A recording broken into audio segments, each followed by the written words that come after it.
ইবলিস এবার এদের দুজনকে ওয়াসওয়াসা প্রদান করতে শুরু করলো। ইবলিস কি করলো? ওয়াসওয়াসা প্রদান করতে শুরু করলো। ওয়াসওয়াসাটা এমন ছিল যে হাল আদুল্লুকা আলা শাজারাতিল খুলদি ওয়া মুলকিন লা ইয়াবলা।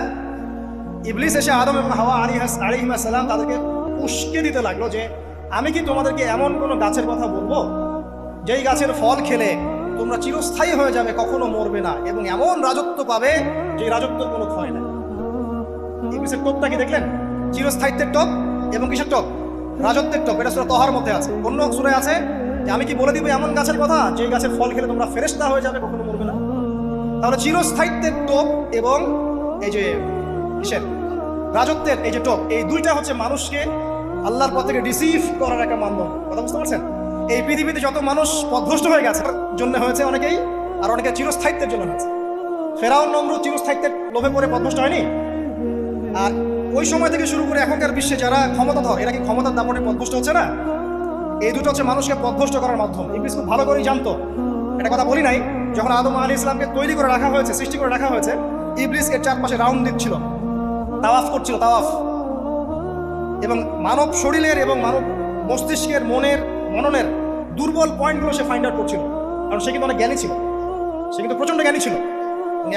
এখনো কিন্তু সে প্রচণ্ড জ্ঞানী এবং তার অভিজ্ঞতা ঝুলি এখন অনেক বেশি, তাই না? ওর বয়স হয়ে গেছে না, এখন প্রচুর বয়স। তো তাওয়াফ করে করে সে মানুষের দুর্বল জায়গাগুলো ফাইন্ড আউট করেছে। একটা হচ্ছে পেট, একটা প্রবৃত্তি, একটা হচ্ছে নারীর প্রতি আসক্তি, ঠিক আছে, একটা ক্ষমতার লোভ, একটা চিরস্থায়িত্বের লোভ। এগুলো হচ্ছে মানুষের দুর্বল জায়গা। ইবলিস এগুলো ফাইন্ড আউট করে ওইভাবে চাল দিয়েছে। কথা বুঝতে পারছেন? একটু খেয়াল করে দেখেন, এখনকার বিশ্বে যত অন্যায় হচ্ছে ম্যাক্সিমাম পাপ হচ্ছে পেটের কারণে। পেট। সুদ খায় কেন? পেটের কারণে। ঘুষ খায় কেন? পেটের কারণে।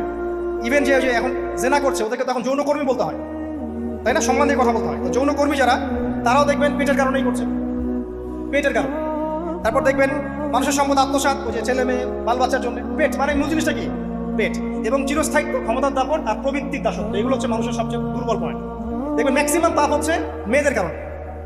মেয়েদের কারণে না, মেয়ের পিছনে। মেয়ের পিছনে আপনি চলে গেছেন, এখানে আত্মহত্যা করছে কেউ, কেউ এখানে আপনার জেনা করছে, কেউ ধর্ষণ করছে, কেউ পরকে লিপ্ত হচ্ছে। মানে মেয়েরই কোনো পাপ। যে বলে না, দুইটা পাপ যাকে পেয়ে গেছে তার লাইফটা ক্র্যাশড। একটা হচ্ছে মেয়ে, একটা হচ্ছে টাকা।